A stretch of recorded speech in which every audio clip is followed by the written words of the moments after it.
Gmail या Zoho mail अक्सर लगता है कि ये बस एक क्लिक की बात है ना? लेकिन आज हम इसी पर बात करेंगे कि कैसे इनबॉक्स का ये छोटा सा चुनाव हमारे डिजिटल फ्यूचर और यहाँ तक कि देश की आत्मनिर्भरता से जुड़ा है।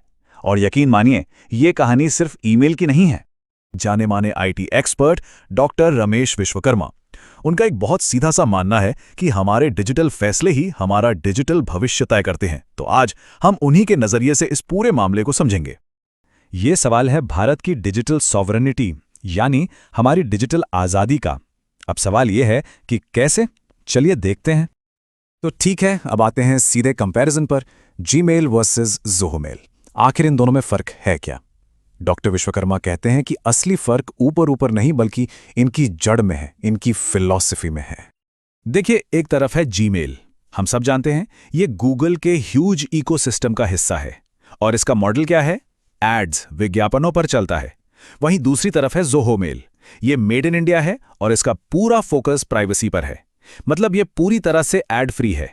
तो ये सिर्फ दो प्रोडक्ट्स नहीं, दो अलग अलग सोच की कहानी है। और बात सिर्फ ईमेल तक ही नहीं रुकती। गूगल का पूरा इकोसिस्टम देखिए, ड्राइव है, डॉक्स है, ये सब आम कंज्यूमर के लिए बनाए गए हैं। वहीं ज़ोहो का जो वर्कप्लेस है, उसका फोकस पूरी तरह से बिजनेस और प्रोडक्टिविटी पर है। मतलब क्लिक, राइटर, शीट। तो सवाल यह है कि ज़रूरत क्या है? चुनाव इसी पर डिपेंड करता है। लेकिन क्या ये फैसला सिर्फ फीचर्स के आधार पर होना चाहिए? और ये हमारे लिए इतना ज़रूरी क्यों है? तो ये स्वदेशी क्लाउड है क्या चीज़? इसका सीधा सा मतलब है कि हमारा डिजिटल इंफ्रास्ट्रक्चर और सर्विसेज भारत की कंपनियां भारत के अंदर ही बनाएं, मैनेज करें और होस्ट करें। सोचकर देखिए, हमारा सारा डेटा, हमारे ईमेल, सब कुछ भारत में ही है। एक तरह से हमारा डिजिटल लॉकर हमारे ही देश में। और यहीं पर डॉक्टर विश्वकर्मा एक बहुत ज़रूरी प्रिंसिपल पर जोर देते हैं, डेटा लोकलाइजेशन। इसका मतलब सीधा सा है, हमारा पर्सनल डेटा देश के बाहर नहीं जाना चाहिए। ये सिर्फ एक टेक्निकल टर्म नहीं है, ये हमारी डिजिटल सिक्योरिटी की गारंटी है। और सोचिए, जब हमारा डेटा हमारे देश में रहेगा तो क्या होगा? हम बनेंगे डिजिटली सेल्फ रिलायंट, मतलब डिजिटल रूप से आत्मनिर्भर।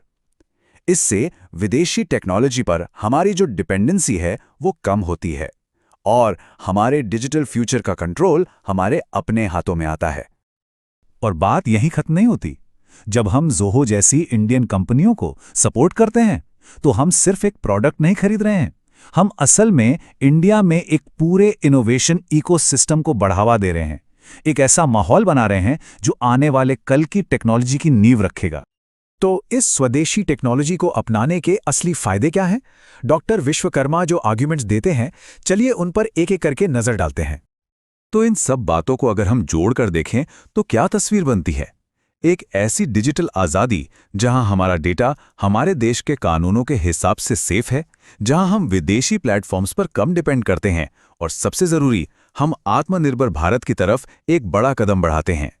ये सिर्फ देश की बात नहीं है, ये हम सबको, चाहे इंडिविजुअल हो या बिजनेस, ज्यादा ताकत देता है।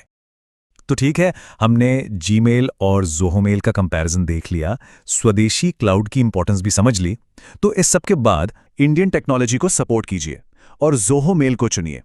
उनके नज़रिए में ये सिर्फ एक ईमेल सर्विस चुनने का फैसला नहीं है, ये डेटा सिक्योरिटी और देश की आत्मनिर्भरता की तरफ बढ़ाया गया एक कदम है। तो ये पूरी बातचीत हमें एक बहुत ही जरूरी सवाल पर लाके छोड़ देती है। अगली बार जब कोई भी डिजिटल टूल चुनने की बारी आए तो क्या सिर्फ फीचर्स देखे जाएंगे या ये भी सोचा जाएगा कि हमारा डेटा जा कहाँ रहा है? फैसला हर किसी का अपना है, लेकिन इसका असर हम सब पर पड़ेगा।